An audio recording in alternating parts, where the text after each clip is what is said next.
Have you ever studied for an exam that you want to throw your computer out the window or slam your head into a wall a million times? Or, move to a third world country, abandon all hope for humanity, change your name, and have specific night terrors at night while you're trying to sleep? Okay, well, maybe that's a little too specific. Anyways, if you have any of those symptoms, you are experiencing the CISSP experience. Join me as I discuss my experience with CISSP, how it led up to it, and hopefully give you some tips and tricks on how to pass this exam. Strap yourself in. This is going to be a big one.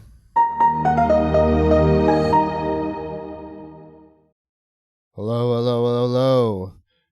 Welcome to Inside the Loop. I'm your host, Jay, and today we're going to be talking about my CISSP experience. So first of all, this is like my second attempt trying to do this one because the first one I had way too many like ums, ums, and I'm sure I'm going to do a bunch of them in this one too, but I'm going to try to limit them as much as I can.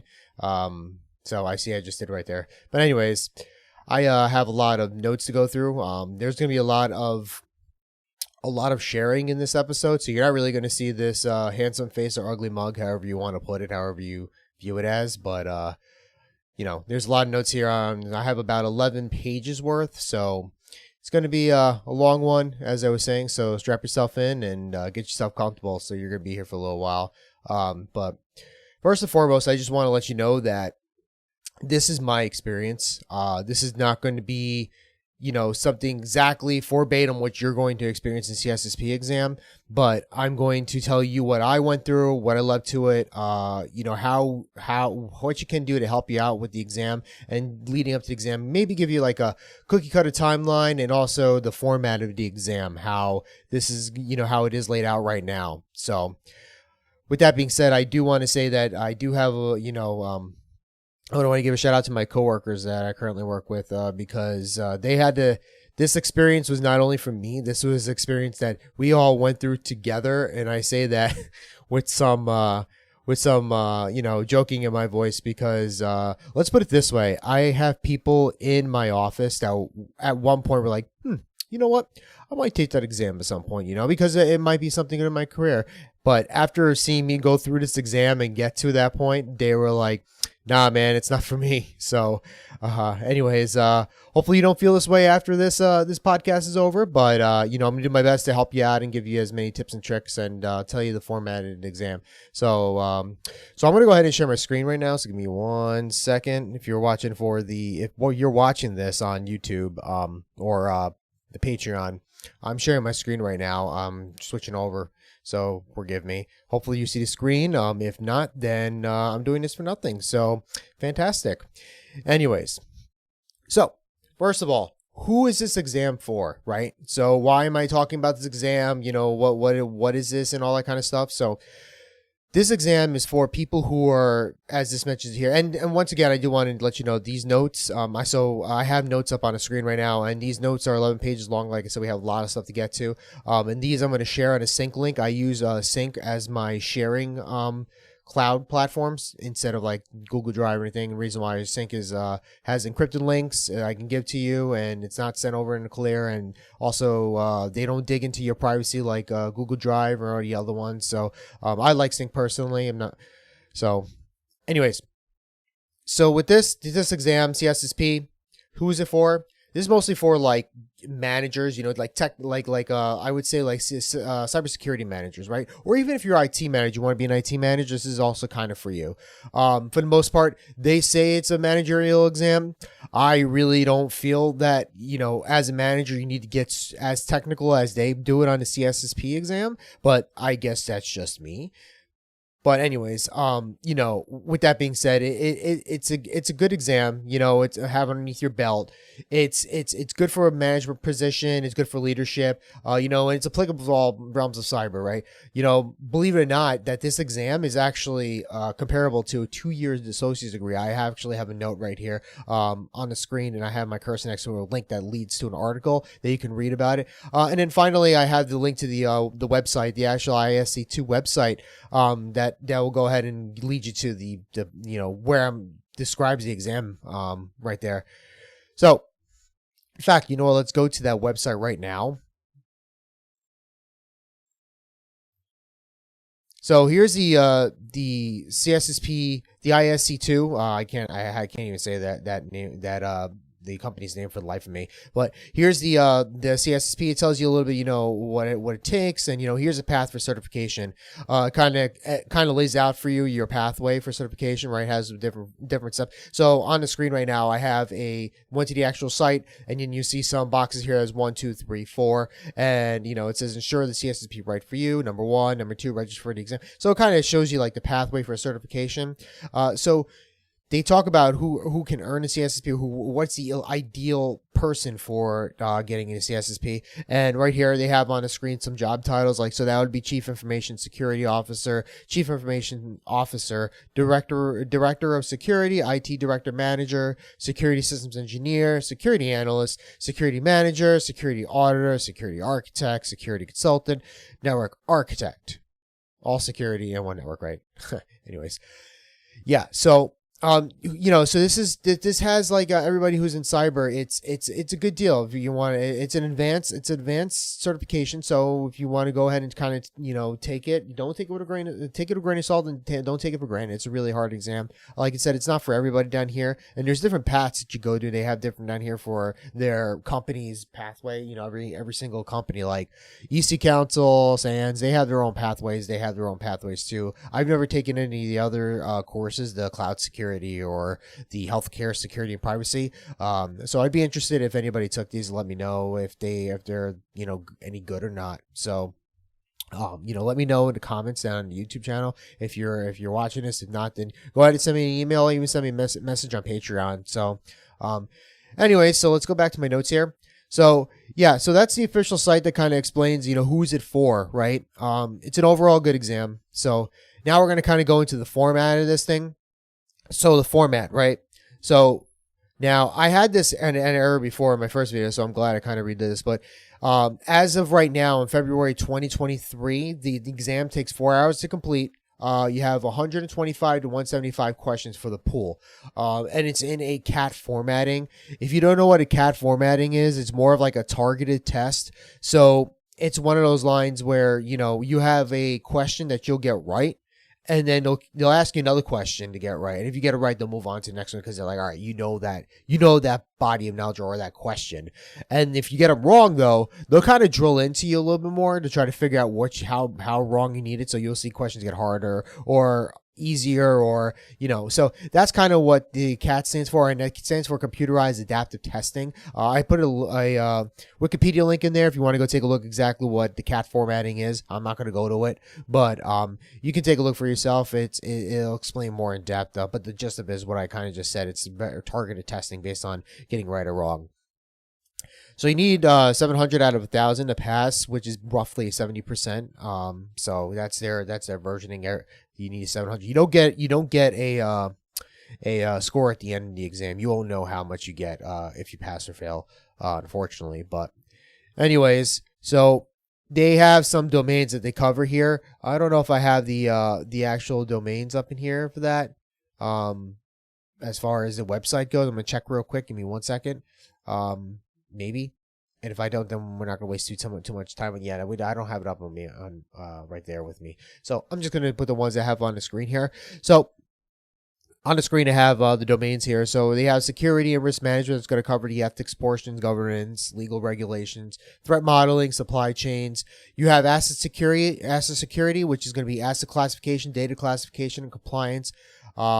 Security architect and engineering, that's a really big one. So if you're going to study for this exam, make sure you pay attention to that one. That one's like the biggest chapter, I believe.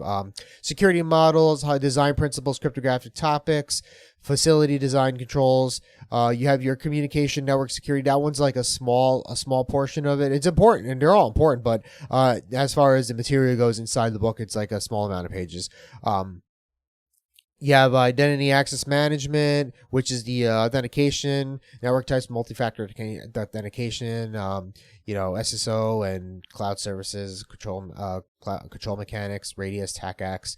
You have security assessment and testing, which is the pen testing, vulnerability assessments, disaster recovery and business continuity planning, error handling, audits, and SOC.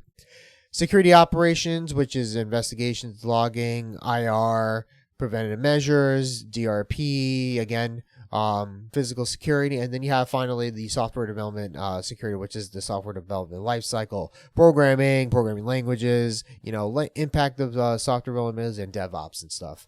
So that's kind of how it's laid out. And there's a couple things out there where they kind of tell you, oh yeah, if you get like a certain amount, that's not true. Like I was told that if you get 100 and they kind of cut you at that, then you're good. I got the 125 pool questions up here that I highlight right here. I actually got the 125. So I don't know if I know at one point it was 100 questions that they increased the pool recently on that. So yeah. So that's kind of the format of the exam, and you're going to go, each domain has a certain weight on it. I don't have the link up in front of me right now, but each domain has a certain weight and percentage that it weighs on. So, for example, everything's like roughly about 11%, but then you have like the security architecture and engineering, which is like weighs 13% more. 13% total. And then you got like the software, I think is 12%. So there's certain areas in certain domains that they call them in CISSP that have different heavier weighting as far as the points go. It's kind of hard to kind of tell you how the points go because they don't really explain it to you that well, but so now you kind of know the format and how it is. And the testing center, I'll explain the experience to you how that goes too when we get to it. But so we'll save the testing center for a little bit later. But as far as passing and failing, so if you pass, you'll get a printout in the exam center, and it'll tell you congratulations, right? And once you pass, you have to go and sign up to become a member at ISC2. After you register, you have to fill out an application with your experience. It's kind of like your resume and, what you've done so far in IT to, get yourself in there. And you need a person who's already a CISSP to endorse you. Or you can have ISC2 endorse you. I don't know what the process is for that. So, I don't know if it's a longer process or a tougher process. I have no clue. I didn't go that route. I actually had, my commander helped me out with that. He's a CISSP, so he kind of endorsed me. But so if you have anybody, watching this or listening has had that experience with ISC2 endorsing you, please let me know. I would like to know that. I've heard different things. I heard that sometimes it's longer, sometimes it's more of a pain, but I have no clue. But once you have that they can put in their license number and they'll review it and they can endorse you. Once you're endorsed, you'll go ahead and you'll wait 6 to 8 weeks roughly for them to review everything. And then you'll get an email saying, hey, congratulations, you you're endorsed now. All right, you're a CISSP. Or if you haven't met the mark, because I think there's like a 8 years experience or 10 years experience, something like that, something along those lines. Then you become an associate, and you can always later on add that experience that you did. So you'll build up the experience like by getting a new job or getting some more courses or, being out in the actual IT world, the cybersecurity world. And that will kind of help you gain that experience so you can submit it to ISC2 and then they'll review and then you'll become a CISSP. But regardless, either CISSP or an associate, you'll get it. Hey, congratulations, you are a CISSP. And yay, you did it. And now they're going to slap you with a $135 maintenance fee that you have to pay right up front. All about the money, huh? Gotta love it. Anyways, so you'll pay that fee, and then all of a sudden you'll get a nice little portfolio in the mail, and it will have your certificate in it and say, hey, congratulations, here's your CISSP certificate. And you're like, nice, right? Now, if you fail, which I did many times, and we'll go over my experience in a few minutes here, but if you fail, you'll get it a printout from the exam afterwards, and instead of saying congratulations, it's going to have a bunch of domains on there, the domains that I just kind of mentioned to you up on the screen up there, and it's going to have like, a bar of how much percentage you did, and they'll show you like how much you got in one area, one another area, and that's kind of good because when you go back to study, or if you go back to study for this, you kind of know where you're weak at, what domain, and that's where you can kind of start and go from there. But if you fail on your first attempt, you have 30 days to wait afterwards. There's a 30-day waiting period. So, which is good. I think that's a good personal amount of time in order to study an exam or retake. I think that there should be no longer wait periods personally. I think if there is maybe a 45-minute not 45 minutes, yeah, right?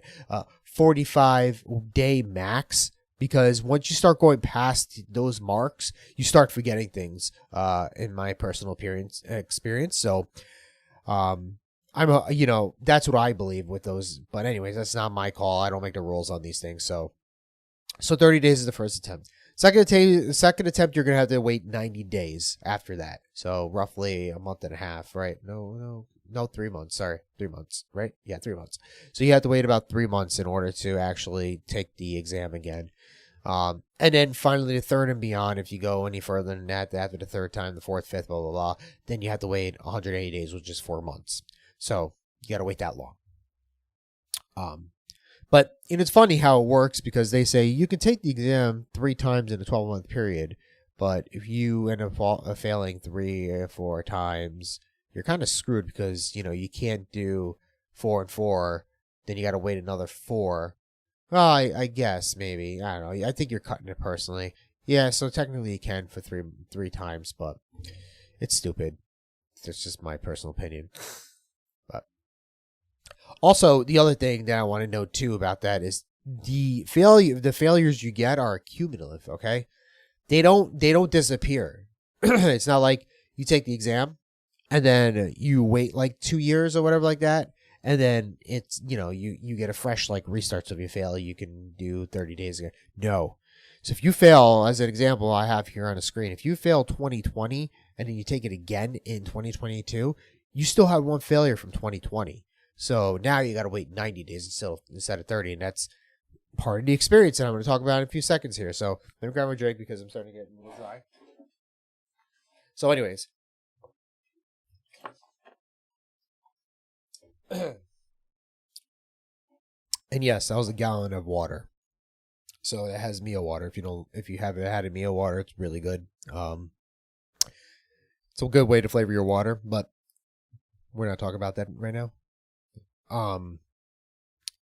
So yeah, so that's a cumulative. I found that out, and because when I went to go take the exam again, I was like, really, dude? But okay. So that is the format and what this exam's about and why we take it, and and so in summary on that, it's a good exam. It's very hard. It's unrealistic, and we'll get into a minute, and we'll get into that towards the end of this. My experience why it's unrealistic. But that's okay. So, all right. So on my screen, I moved over down to the experience portion, my experience with the CISSP, the whole reason why I'm talking about this in this podcast today. My first attempt was in 2018. I was on a stateside mobilization in my National Guard unit. So, what I did was I just took the book, The 11th Hour. So I have that up here, right here. Let it load. So this book right here, I took this book for the 11th hour, and I basically said, I've been in IT for a while. I've covered it, because I looked into the exam a little bit beforehand, and then I was talking to my commander. Actually, he wasn't my commander then, but now he is. And I was talking to him for a little bit, and I was like, he was telling me about it, and he was like, yeah, no, it just talks about this. So I looked at the topics, and I was like, oh, this covers everything in IT that I've ever done in my entire life. So this actually shouldn't be too bad of a big deal, right? So I took that book, studied it, read it a couple times. Took some quizzes that I found online, and they had their own check on learning stuff in that book. So I did that. It took about 3 months to do that, and then I went ahead and I decided I was just going to take the exam, because I think I got it. Why am I going to go relearn about the OSI model when I already know that thing pretty well? Or, why am I going to go learn about what a computer is? Because I'm pretty sure I know what a computer is, and I'm hoping everybody else on this podcast who's listening or watching this knows what a computer is. If not, we need to talk. But anyways, yeah, so That's what I mean. Like things like that, topics. So I was like, figured, it's topics like that. I could just go take the exam, right? So I went ahead and I took the exam and I got bombed it. All right. I got about like a 50%. Like I said, you don't get a score, but based on the percentages I got back, I got 50%. So I was like, because you have 70% is what you need to pass, and the total is 1,000. So I got like in the, like the 50s and the 40s. So I was about halfway there. So I was a little distraught by that. And I said, you know what, I'm going to take a break from it, and maybe I need to prepare myself a little bit better for this exam. So my attempt number 2 was in 2020. I decided to take the exam again, and this time I wanted a course because, sometimes you tend to do better when you take an exam with a course, right? So my National Guard unit, I asked them let me take the SANS prep course, because I was talking to my commander about it and a couple other people in my National Guard unit, and they would tell me, hey, that SANS course and for that has the prep, the CISSP prep, that one is amazing. Like I went ahead and took the course, took the exam a couple weeks after, and I passed that bad boy. And I was like, really? Like, that may be the key. So I tried asking my unit for that, and they told me they don't have the funding for it at the time. So they sent me to a military training course. That was a course that was 2 weeks long. And of course, it was virtual because, pandemic, right? So I was home, and it went at a decent pace. It was overall a good course. I studied materials, which was the 11th hour again. And I also added another one, which was the Amazon. Well, it's on Amazon to buy, but it's the Cybex CISSP study guide. I think I got it right here. Yep, this one right here. This is the bundle. You kind of use both. If you haven't, you're not watching it, but I switched over to the Amazon link that shows the CISSP bundle group that has the official study guide and practice test. So these books are really good. So I studied them, and back then it was the 7th edition, I believe. So this is the 9th, latest one. But I found some practice questions along with those, and I studied the book and 11th hour again, and took the course. So I figured, all right, I think I'm ready for this one. So I think I waited a little bit longer this time. No, a little bit less time. Sorry, I took it 2 months this time because I figured the course would help me out. So, so after that, I took the exam, and I failed. However, I did get better than 50%. I got like, more 50% and more 60. So I was like, all right. So, I figured whatever, I'm not going to take it again this year. I'll take a break and I'll come back to it because, this exam is like draining me. So my third attempt was in 2021. So I put a little more effort into this one because I was like, I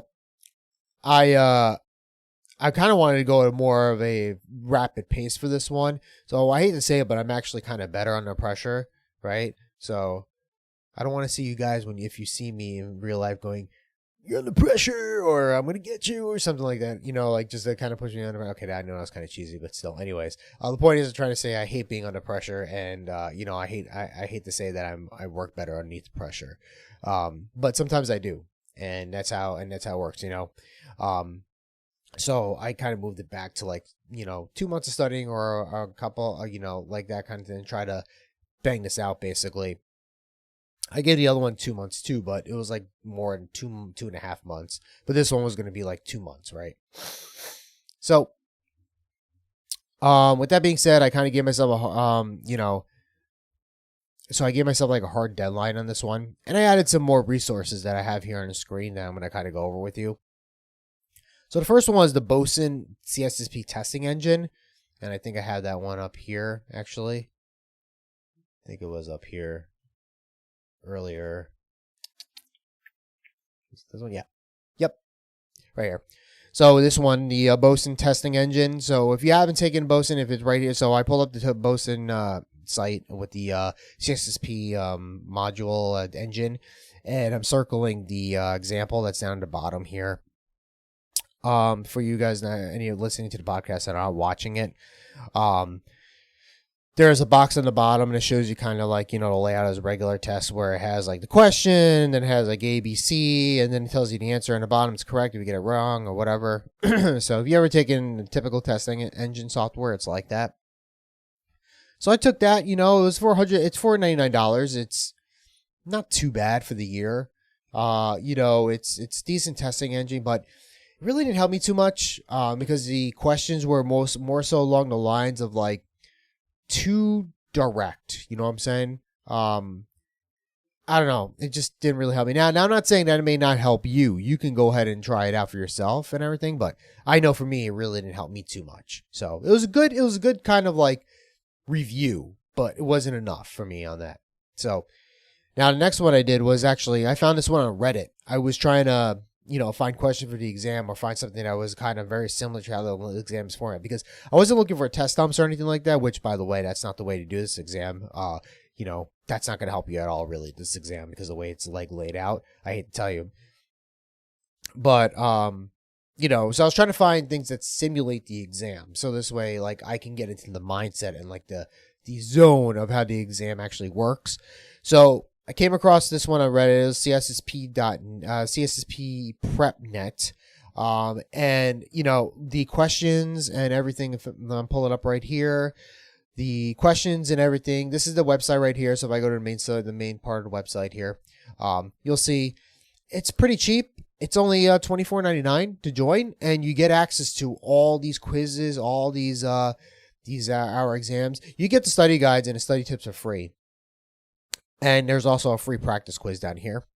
But for $24.99, this is really good. This like gives you like, it's not the exact test questions, but they give you a simulation of like how the exam is going to be, meaning how hard the questions are. In fact, some of them are actually harder in my personal opinion. Some of them are actually harder in my personal opinion, which is good.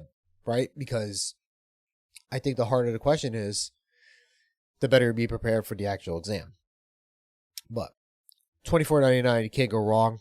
Definitely helps out. And it's going to be part of my timeline, my cookie cutter timeline. I'm going to kind of lay out for you. So Anki. Anki is another one I used. I actually use it now for everything else. It's kind of like my go-to for especially when I have like SANS exams, with terminology. Their Anki are virtual flashcards, okay? And these virtual flashcards are not like normal virtual flashcards. They are flashcards that kind of like grow with you. So what I mean is that you'll make the flashcards. They have the front and back. You can set them up that way. But when you actually test yourself, they'll try to be like, all right, here's like 5 cards, and then you'll do them. And if you get them wrong, they'll go back and forth until you finally get them enough where you're actually getting them right. And then they'll be like, all right, congratulations, you did that for today. And then the next day they'll review them, but they'll add on more cards, and so on and so forth. And they'll keep adding cards, or they'll drop a couple cards based on how you're doing and stuff. So Anki's really good. Actually, I found it through one of my coworkers at the time. He's not anymore, but he's still a soldier in my unit. He kind of dropped that to me and said, "Hey, I use this for my exams. It's really good for flashcards." And I was like, "All right, cool," because I was explaining to him flashcards is really good for me. So he gave me this, and I haven't turned back with flashcards with this Anki. There is a video right here. I'm switching over to this one. There's an actual YouTube video that kind of explains the what this actually does. It's from SANS, and it's 26 minutes long. No, excuse me. It's 50 minutes long, but it's definitely worth the time. I would go through and watch this thing, and it shows you how Anki is used and how it can help you with the with repetition of recall skills. They call it recall skills because the way we learn how to, it's really interesting. So if you got a spare 50 minutes at some point, maybe you're just playing some games or something, and you want something on the other screen, there's this you can watch. So I'm gonna put that there. That's in my links here. But it's a great tool. I use it a lot for virtual flashcards. It's kind of what I use. So So IT Pro TV, the CSSP Accelerated course. This course is put on by a company called IT Pro TV, and I found them on a podcast called Security Now with Steve Gibson. If you haven't heard of them, that's a good podcast with Stephen Gibson and Leo Laporte right here. These guys are very knowledgeable. They know what's up basically in the cybersecurity world. They're really good.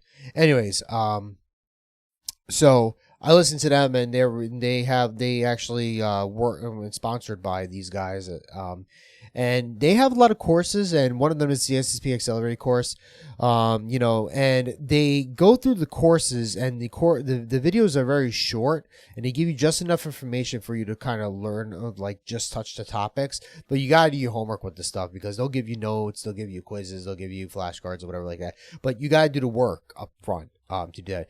It's not free. You have to pay for it. I think I have the pricing up. Yep, here's the pricing for it. So IT Pro TV is not free. I have the standard version, which gives me the courses, online stuff, and everything like that offline.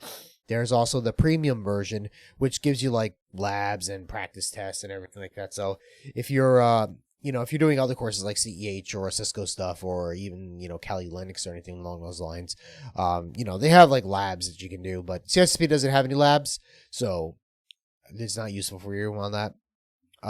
But I use in fact, let me see if they have the accelerated course here. Let me go back to IT Pro. But they have it down here, I believe, advertised for as one of their right here, the CSSP CSSP 2021 material. They also have 2018, which is accelerated, but because the one thing about the CSSP experience / exam is that the material for that doesn't change too much, but they add new things and they get more specific on certain things.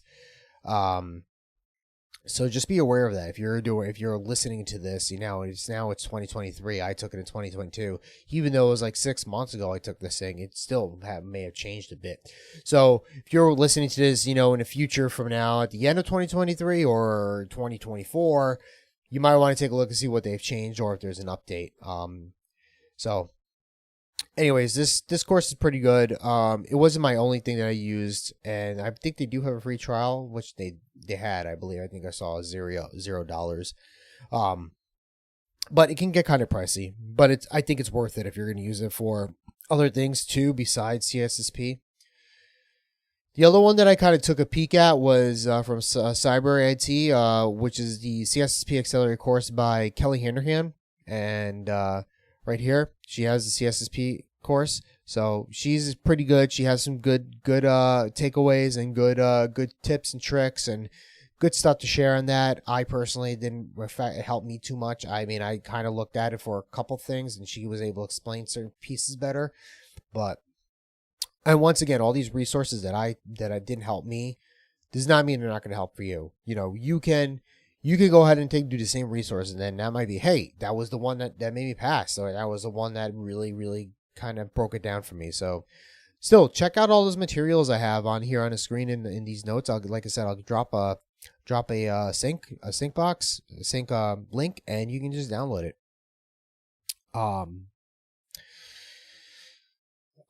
So after I studied all that and used all those resources that I just told you about, took the exam and I failed. Really didn't go anywhere. So it's kind of pissed about that. So I was like, you know what? I'm going to leave it be. I'll take it next year, which would be 2022. And that's going to be like my final attempt. I'm not doing this anymore. Like, I was about to throw a thing out the garbage and be like, nope, I'm good. I'm good, man. That's it. So, attempt number 4, 2022. I decided to try this one more time. Go balls to the wall, all out, no holds bar, pulls all the punches and everything I can with this. So, after begging my civilian employer or my unit, I finally got into the CSSP prep course, which is the MGT 414 SANS prep course. And finally, I got into this thing. So there is a process that the guy that actually taught the cars wow, can't even speak, taught the course. There we go. I managed to do it, guys. Congratulations to me. Anyways, taught the course. His name was David Miller. He's written a couple books in the past. One of them was, for example, the server books right here. The if you, I went to the Amazon link for you those that are not watching or whatever like that. So I went to so it's right here, the Windows 2000 exam book, training kit. So it has a book with a kind of like a all toolkit with basically a little toolkit with a pliers and a bunch of other things. A multi-tool. That's what it is. Wow, I couldn't even think about it. Multi-tool. That's him right there, down here.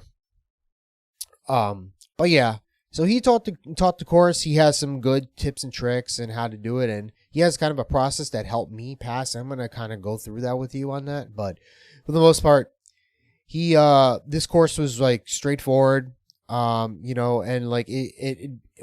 helped me out a lot. And also you get the chance to get GISSP, which GISSP is the SANS version of CISSP. So it teaches you it tests you on the same body of knowledges, and it's the same material taught in the same way, except there's a few variance differences that SANS teach you compares to ISC2, but it's all the same material. So what's the difference between those two? Well, not really much. It's just the name, really, and the testing format. So CISSP is a targeted test, closed book. GISP, you can use an index to help you out. So that's like the only difference. And CISSP is more renowned, so you have that. It's more welcome on your resume than having GISP, unfortunately, which I don't get. It's the same body of knowledge, but whatever. So good news is with GISP, if you study for CISSP like really hard and ready to take that exam and all that kind of stuff, you'll pass GISP. In fact, I use GISP as my practice exam to kind of simulate how I would do on the CISSP. And I got like a 75 on it. So, and I think I only used my index once I made. So that just shows you how, if you study for CISSP, how much and how similar it is, and you can pass GISP without an issue. Because the questions are more direct. And I'll explain to you a little bit later what I mean by that.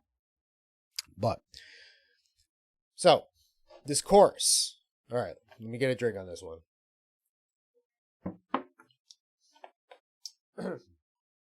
All right. So this course was a 7-day course, Monday through Sunday, 8 a.m. to 5 p.m. with a 5-minute break or a 10-minute break at the top of the hour. This course, I know they say with with SANS courses, they're like drinking from a fire hose, but this is the epitome of drinking with fire hoses. This one literally was like, go for the hour, break, right back at it, for the whole day.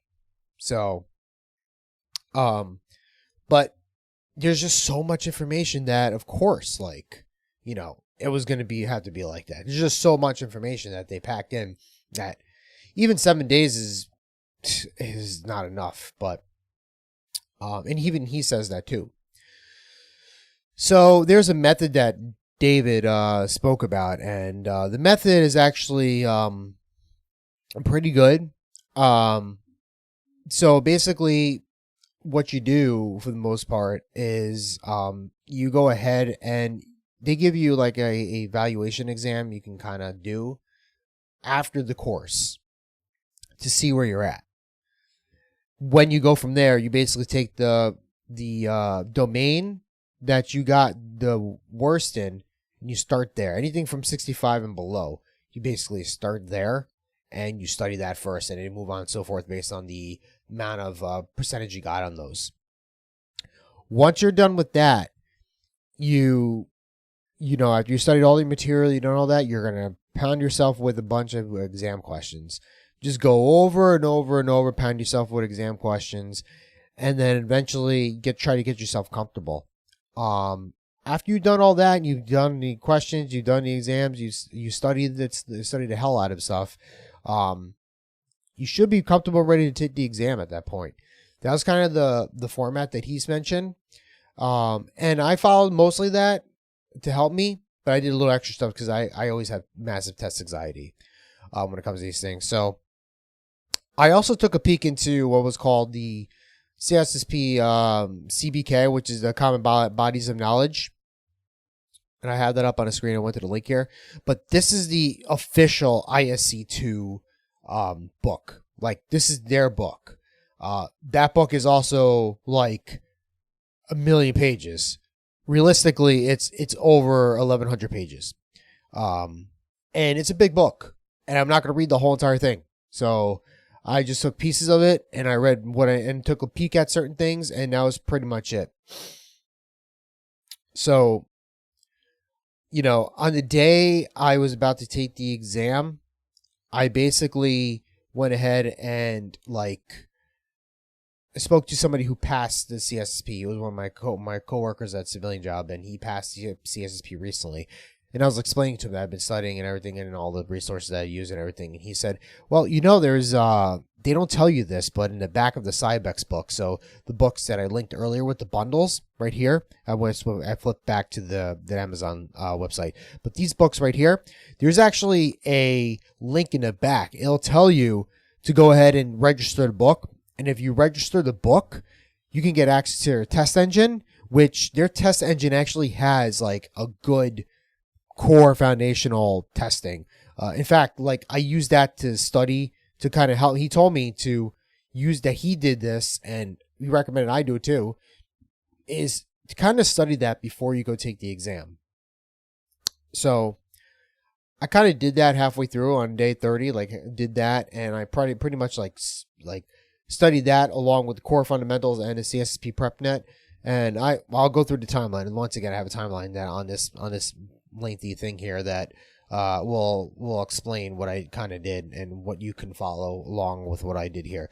But that Cybex book engine is actually surprisingly pretty good, and it helps you with the core foundations and studying that. So that was pretty interesting.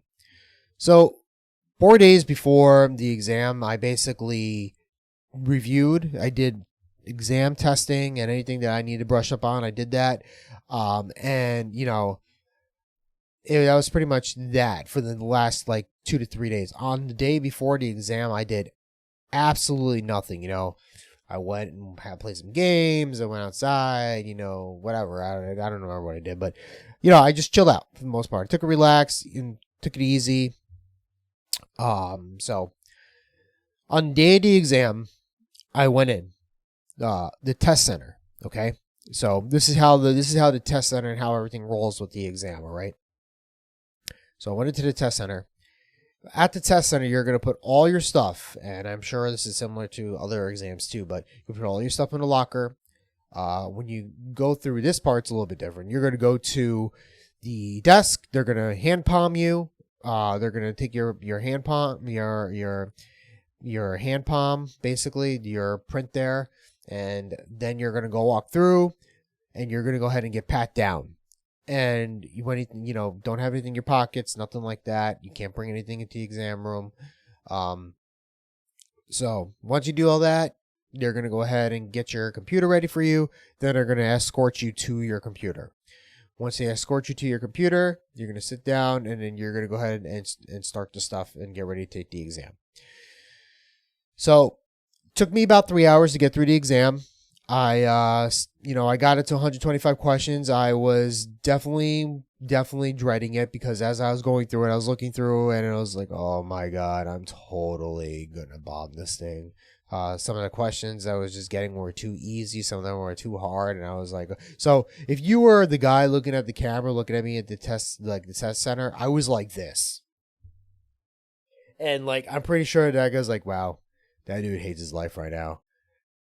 But, yeah, so that was me. So after I was done with the exam, I got out of the booth. I walked up and I went back out. and the test proctor was there, and I was like, man, I totally, effing failed that thing, man.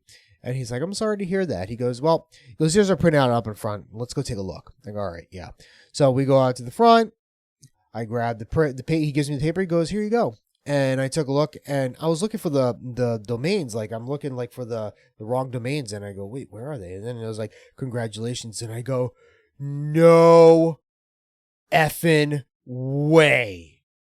I just passed this effing exam. And the test proctor goes, congratulations, I'm glad. And then I turn to him and I go, no, you don't understand. I passed this effing exam. And he looked at me like I just grew another head and was like, okay, have a good day, and walked away.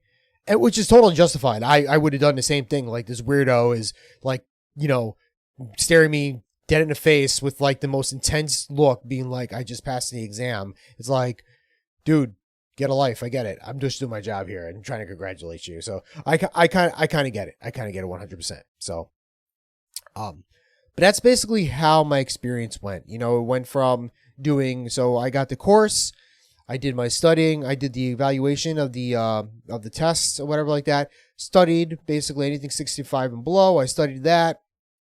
And then after I was done with that, pounded myself with test questions. And then I went back and studied the fundamentals halfway through, just to make sure I was doing good. And I did CISSP PrepNet, Anki, all these things I just kind of told you, and then finally led up to the last remaining days. That's kind of like the summary of the timeline. I'm going to go more detail in a few minutes here. So, jeez. That's my experience with CISSP. My coworkers at the time, and my coworkers now, at the time, they had to go through me with this. I was doing CISSP question of the day, and they hated it. Like, it was like every single day. I was like, hey guys, you want the CISSP question of the day? And at first it was like, yeah, sure, why not? And I would show them, and they're like, that's stupid as hell, man. I was like, I know. And then eventually it was like, hey, you want the CISSP question of the day? It's like, no. It's like, okay, all right, I'm going to tell you anyways. Here we go. And they're like, oh my God. So people hated me in the office for a little while, but you know what? It was all for the best. And I passed the exam. And once again, I thank you. If you are a coworker of mine, I appreciate your help and going through this with me. Thank you very much for when it happened. Anyways, so now that I've talked to you about the experience, I'm going to kind of give you some CISSP exam tips and guidelines of passing, and I think the timeline's down here. But yeah, so I kind of have like a cookie cutter timeline towards the bottom. So here are the tips and guidelines I have on passing this thing. Okay, so we're gonna start with the basics. Number 1, don't freak out. Okay, I know this is kind of hard to say, especially coming from somebody who has a test anxiety like me when it comes to any exam. I mean, like, you'd be like, what's your name on an exam? And I'll be like, oh, I don't know. So, somebody has bad test anxiety. It's hard to do, but don't freak out when you're taking an exam. It's, you're calmer when you take an exam. The calmer you are, the better you can analyze the question and the answer. So just try to stay calm. Next thing is go back and go in there with a positive attitude. Again, this is coming from me. It's kind of hard to do, but try your best to go in there and say that you're going to go in there and pass, right? If you fail, it's whatever. It's just an exam. You could always go back and retake it. Just study, take it again, or whatever like that. Just find out your weaknesses and just go back. If this is for a promotion at work or to get a job, then, hopefully you pass. If not, then just learn from it and move on. But go in there with a positive attitude and, just go in there thinking that to help you out. It's part of the mindset, okay? So, because the whole thing with CISSP, the mindset is you got to think like a mile wide, inch deep is what they talk about. You got to think big picture and a little bit, not the technical person, like the technical brain, and be like, oh, well, I'm a technical person. Here's a problem. I want to fix it. If you're a technical guy like me, if you find an issue, you want to fix it, right? You'll go try to figure out that issue. If you're in CISSP, the mindset is more so along the lines of, I want to fix this thing, but what resources do I need and how's this going to affect my business? You're not going to worry about fixing things. That's not your job. That's the security engineer, or that's the, the analyst or whatever like that. Your job is to figure out if this is going to impact my business and what resources I can use to kind of help myself get back to recovery. That's what this is about. So, number 3, kind of what I just said, actually, the technical people like me think differently. If you're a technical person, it's going to be hard taking this exam. I'm not going to lie to you. It's going to be very hard. You have to think differently. You have to get into mindset, Once again, as I said, in this mile wide, inch deep, think the big picture, but don't think too much into it. You only want to know this amount of knowledge with this exam. Okay? If you're not taking if you're not a technical person, and you're taking this exam, you actually might have a better, easier time doing this. I'm not going to lie to you, okay? The reason why is because you don't have the mindset, and there's nothing against you on saying that, just you don't have the mindset of people who are technical, have been in there and been doing this for a while. It's kind of like you have like a brain that's kind of fresh in a way. You're thinking, man, if you've been in management, then this is going to help you out a lot, because you could think like the manager to help you out with that. Don't get me wrong, you need to know some technical stuff, but it's more so along the lines of managerial style thinking in a way. But the good thing is that, if you're not technical, there's also college students, that just come out of school and they pass this exam right away. It's because they haven't been in the real world doing this stuff. And that's okay. And that's good for them. They have advantage because they can get to learn this stuff. Like, oh yeah, no, I learned that in class and all that. They haven't actually put in practical use. So to them, this is just another exam. It's not like a thing. And this kind of leads me into number 5. Stay away from the factor, well, in my job, right? And that's something I had to get over with, because I always go well in my job, because the questions in CISSP, a lot of them are unrealistic. Like, you'll look at them and you'll be like, no, dude, that's not what you do. Like, what I've done in the past in my previous positions is I've done this. No. Well in my job is not what you want in this. It's going to make you fail. You want to think about, just like not doing that, right? Like just thinking like, well, I can go ahead and this is CISSP land. It's going to be unrealistic at some point. So just go with the flow on that. You want to know what CISSP wants you to know, whatever's in a CBK, what I linked above, just look at that, right? Just do that. And you'll be okay. Number 6, make sure you schedule the exam for a time that's good for you, right? For me, it's 9 to 10 a.m. in the morning. It gives me enough time to sleep in, get some breakfast, get my mind ready for the exam, give myself a prep talk, that kind of stuff.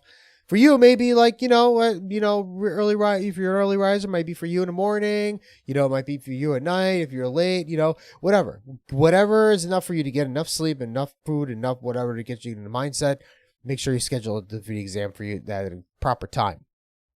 And the last thing that my wife actually told me was, go with your gut. It's kind of hard to do, but go with your gut. 80% of the time that you click an answer, it's probably going to be right. But not saying all the time, because sometimes you may click an answer, you get wrong, and that's how you really felt, and then you get it wrong. I've done that in practice exams where I'll go, yeah, I know that's the answer. I'll get that, and then I'll go to the next question. It's like, oh, you're wrong. And I was like, oh, damn it. And the one I was going to pick after that. But most of the time, though, it's second guesses. Like, I find that if I go, yeah, I'm going to choose this one. Let me second guess. I'm going to go to this one. I end up being wrong. But it's also come my favorite. So, like I said, 80%. That's why. Because there's always that 20% where, second guessing does help. But mostly you want to go with your gut. If you studied and it's in your brain, subconscious, pull it out, it's going to be in your gut. Just make sure you try to do that, right? Use that to your advantage. So, we're now going to get into like the meat and potatoes, right? And one big factor is, I know this is a rough exam. So, like I said, if you fail, like I said, if you fail the exam, it's once again, it's just an exam, right? So we're going to get into the meat and potatoes now, this whole entire timeline. This is my example timeline. So this is not gospel. This is what I kind of went through and what I used. If you want to use the same thing and it helps you, please, by all means, go ahead. If not, you're going to find your own timeline. You're going to find your own way to do it. So hopefully this can help you out. So here we go. So from day 0 to 7, basically I highly recommend you getting a course. The course would be the SANS Management 414 course, but it's also $8,000. So that's pretty expensive. So if you can't afford it, try to get your company to pay for it. If you can't do that, then there's also another alternative. There's the Global Knowledge CISSP prep course. And that one's actually pretty good. I've heard some good reviews. I haven't taken it personally, but I know previous coworkers of mine have taken it, and they've passed and done pretty well. So that one's only close to $3,000. So that one's a little less more affordable. If you can't afford those, then I just say try IT Pro TV and Cybery. At least you get a course out of it in some shape or form. So try to get hooked up with a course of some sort. After you take the course from whatever company you want, or you choose, or whatever it is, take one of the practice exams they give you, because they all going to give you a practice exam at some point. Take those practice exams and try to gauge where you're at with them. For me with SANS, it was like they gave you a assessment before the actual course began to see what your knowledge is. Then they gave you one after to see where you're at, so you can go study from there. Use all the books and everything like that. If you can go ahead and write yourself and get the Cybex test engine together, that's great. Get your Anki flashcards together. I have that down here on the screen saying 7 to 35, so it kind of ties into that. Get those Anki decks ready for that. So day 7 to 35. Once again, I said get your Anki together so you can study every day, build that knowledge. Once you are done, once you have that going on, you're studying along with your resources too. Your practice exams. Kind of the rubric I went with, and I kind of mentioned a little bit, was anything that in domain I got was 65 or below, I restudied and retested. 65% to 80%, I went back and I did a review and I retested. And 80% above, I was good in that domain. It really didn't need to be too much there. Once you do that and you're feeling pretty good with the concepts, right? And you got the foundation stuff, like kind of down with that, I would go and start using CISSP PrepNet, because you're going to need it. That's a whole different ball game. So from day 35 to 45, you're going to want to go, at this point, you're going to want to go based on what you've been scoring. You've been scoring high all this time on stuff. Now you're going to go to CISSP PrepNet, and you're going to score low on these. These are really, really hard. Excuse me. These are really, really hard questions. And they try to justify it and help you out and explain to you. So I'm going to go back to the page here. If I click on free practice quiz and I go to start quiz, you'll see they'll give you context and stuff on certain things. So this is not one right here. One right here. Okay. One right here. When you get to the ones that have the scenarios or the weird questions. So right here, this one. This one right here, for example, I'll give you an explanation. This is especially challenging because it contains distractors, blah, blah, blah. It'll tell you that this is distracting. And this is not you. It's the exam. It's the questions. I know, because the CISSP tries to go ahead and get you with words and the way they format their questions. That's the whole reason why this exam is hard. Not because you know the knowledge. I know the knowledge really well. It's just the way they word the exams. It's like an English test along with it. So from, like I said, from 35 to 45, you're gonna get 40s, you're gonna get 30s, and it's gonna be a real bummer. But you know what? Eventually you're gonna start hitting those at some point. But I'll give you an example. So one of those example questions. I wonder if this practice exam here, if you, yeah, that one's not what I was looking for. Anyways, so one like this, for example, this is one that's in test questions later on. So Robert sends you a message. The crypto system runs on a hash on the message. The digest is then encrypted using Robert's private key. This process is most likely describes A. And then I give choices here. If you can see the example in my actual notes here.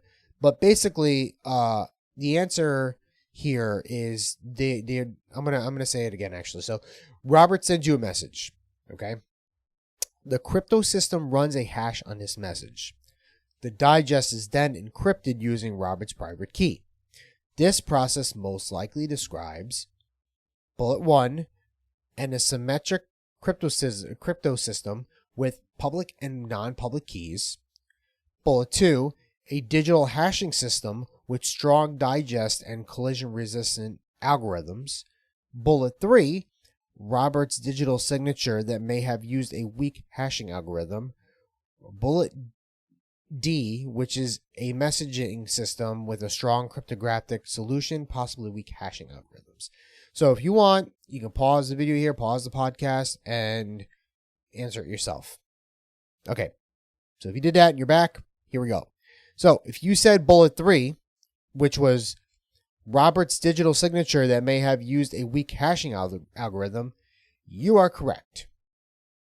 But wait, like, I thought we were talking about asymmetric encryption, right? Like, it talked about up at the top, crypto system runs a hash on his message, and then the digest is then encrypted with Robert's private key. That's asymmetric encryption, right?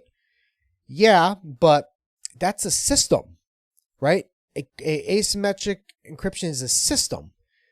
They're looking for the process, which, if you look at all these kind of things right here, every one of them pretty much has system in it, right?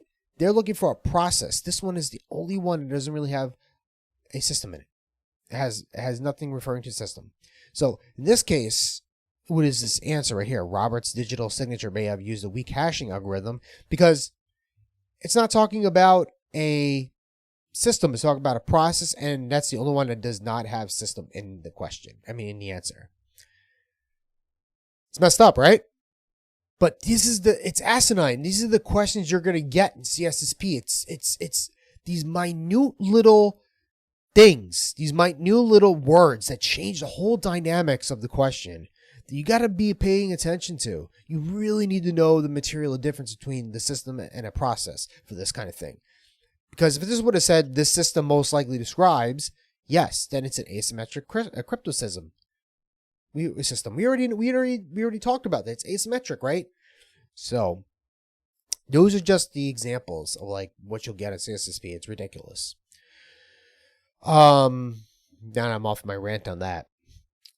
So here's another book that kind of helps you break it down along with CISSP PrepNet's breakdown right here on the screen. Along with that, there is another book I'm going to show you on Amazon right now.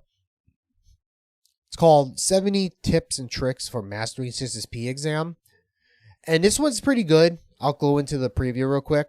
So basically, like, if I scroll down, it'll show you an example of a question here, and it'll give you the answers, and it'll give you like the analysis, the statement, the question, the solution.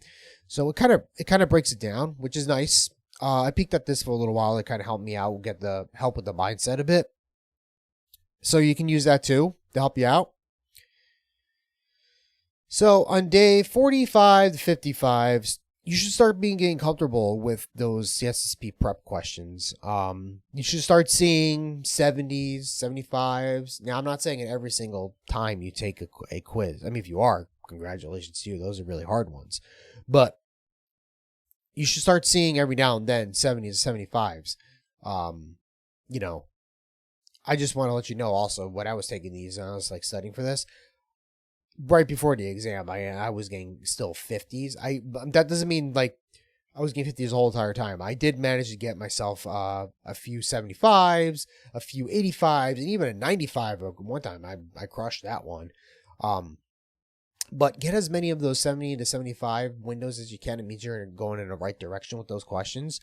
Those questions are really tough. So if you're doing pretty good on those, you're going to do decent on the exam, or you're going to have a good shot passing the exam.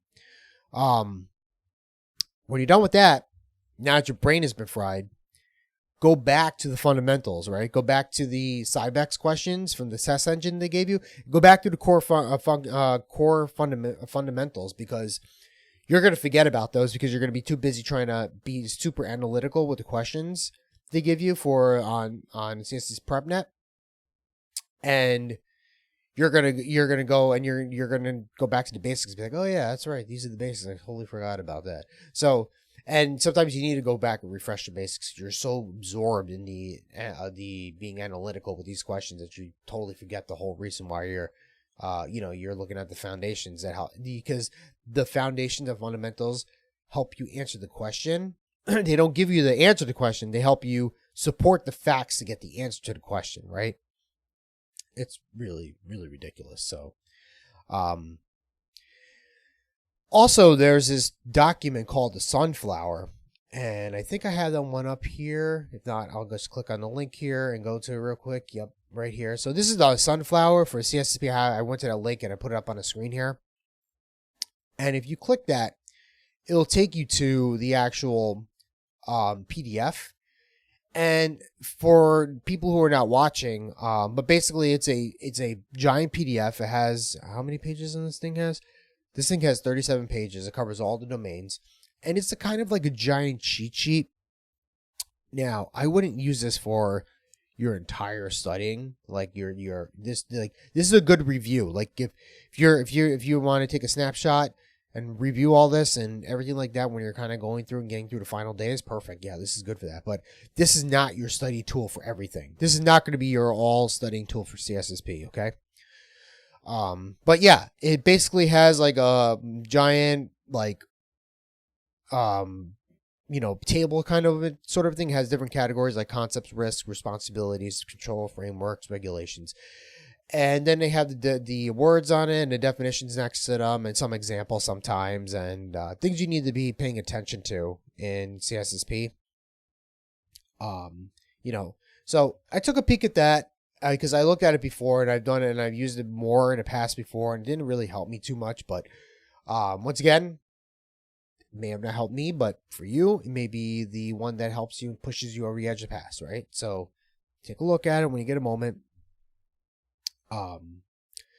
So day 55 to 63, review, tighten up on everything, right? If you're done, go back through the book, take a few quizzes, test questions, review, go back, do it up. Make sure you're tightening the T's, crossing the T's and dotting the I's, as they say. Make sure. Day 64, do absolutely nothing, right? Clear your mind, relax, play some video games, write a poem, sing, play some Cube. Okay, if you guys don't know what Cube is, it is a game that's pretty fun. I'm going to show it to you on the screen real quick, not get too much on a tangent, but here is like that's basically right there in Cube on here, and here's a picture of Cube. It's a game where there's, a bunch of different pawns, wooden pawns, and there's a king in the middle, and you got wooden batons. You get to throw it. It's like a cross between horseshoe and cornhole. So really fun game. Relax your mind. Go grab a beer, play that, or a root beer. Sorry for a little more safe for work things. A root beer, okay. But chill out. That's what I'm trying to say. Just chill out, get a good night's rest, okay? And make sure you're ready for the exam. Day 65, the day of the exam. Have a good, healthy breakfast beforehand. Maybe go get a workout beforehand. Get the endorphins going on. Just make sure you get a good meal beforehand. And don't bring any study material to the test center, okay? That's just going to increase your anxiety. It's just going to make you double think things. It's going to make you potentially make you second guess on the exam. Don't do it. Just leave all your time. Plus, I don't think they let you in the testing center with that anyways. It says it in the rules. But if they do, don't do it. It's just going to make things worse for you. Don't do it, okay? And then just go in there and crush the exam. Go in there. All those tips I told you, the basics, right? Go in there and crush the exam, okay? So, after you pass the exam, once again, I'm gonna tell you the rundown of it, okay? In a small, quick summary how that works. Follow the requirements to fill out the application, sign up at the site, find somebody who's a CISSP and who could endorse you or have ISC to endorse you. Wait about 6 to 8 weeks. Find out if you're an associate at CISSP. If you're an associate, build up the stuff, the experience, come back and submit it. If not, if you're CISSP, great. Pay the $135 maintenance fee that they slap you with. Then you're going to receive a portfolio in the mail that has a certificate. In fact, I think I have mine handy right here, so hold on one second. Yep. I have mine right here, so you'll get this nice little portfolio, right? For those of you who are not looking at the video, I have this CISSP portfolio. See, welcome, and then has your wonderful CISSP certificate in there and everything. So, and it gives you like the information on the side and earning and how to keep up with your maintenance fees because they love it so much and they want your fees and they want your money and yeah, money grab. Anyways, so yeah, so you'll get a portfolio in the mail when you're said and done. You finally have it, right? And that's how that goes. So congratulations, you CISSP at that point. So if you fail, once again, don't get too upset. I've said that many times. It's just an exam, and the only reason why I say it many times is because I know after exam I get bummed out a lot, right? And I feel like I don't know anything. So just don't get too upset. Learn from the experience. Learn from what you get. Especially this is for your first attempt. You could take it again in 30 days. Just study, review. Perfect. 30 days is the perfect amount of time, in my personal opinion, as I mentioned before. If this is your 4th or 5th time, I think it's time you take a break. Okay, and then later on, after you take your break from bashing your head against the wall or moving to a third world country, as I mentioned in the beginning, come back from the third world country and try to get yourself in a course. Or if you want to, do it virtually somehow on a remote island or something, you're more than welcome to. Anyways, go try to get yourself in a course, one of the courses I mentioned above, and then retake the exam again. You also have the option not to take the exam again, right? I mean, if you're not taking it for a promotion at work or to get a job, you also have the option not to take it, right? If you wanna try it out, you don't have to take it again. Think about it that way. I mean, I'll give you an example. I almost said F it, right? I almost said F it after the final attempt. I said, no, I am not doing this anymore after this. This is my final attempt. If I don't pass it, this is it. I was literally gonna say that's it, right? I was just gonna settle if I was gonna pass my GSP. I'll take that. Or even before the fact I even got into course, I was like, this is gonna be like my final attempt. I'm tired of taking this exam. I've been trying to get it since 2018.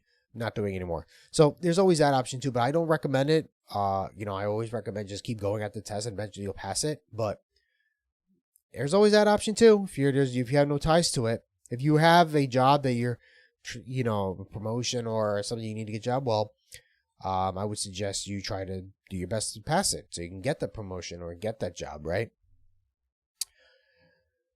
So, and that's it. That's the CISSP experience and how it works and how it flows and everything like that. So, on the bottom of here, I have a summary list of the resources I used in my studies. It has the links. It has what I highly recommend, the ones that you use. I have a list of the courses that I used and which ones I highly recommend. And then I have the link to the educational podcast to listen to that you can go ahead and take a look at when you get a chance. That kind of, I listen to. I like that podcast. It gives me up to date with my cybersecurity, so something else for you to listen to other than me, because I know sometimes with me and my my wonderful English that I can speak very well in a podcast, is not always the best you want to hear. So, anyways, that's my CISSP experience. I hope you took away some good stuff from this. I hope you learned some stuff. I hope that you can take some of the stuff that I gave you and use that to your advantage, and maybe you'll get the same experience or maybe you'll get a different experience. I'm more than happy to hear your experience. If you want, just message me on Patreon or email me, however you want to contact me, and let me know if you do. I'd be interested to know how many times and how many attempts, so we can all be in the same club together and kind of be like in an AA meeting talking about it. Hello, my name is so and so, and this is my so and so time taking CISSP. So, anyways, thanks a lot. Once again, you're Inside the Loop with Jay. Peace out.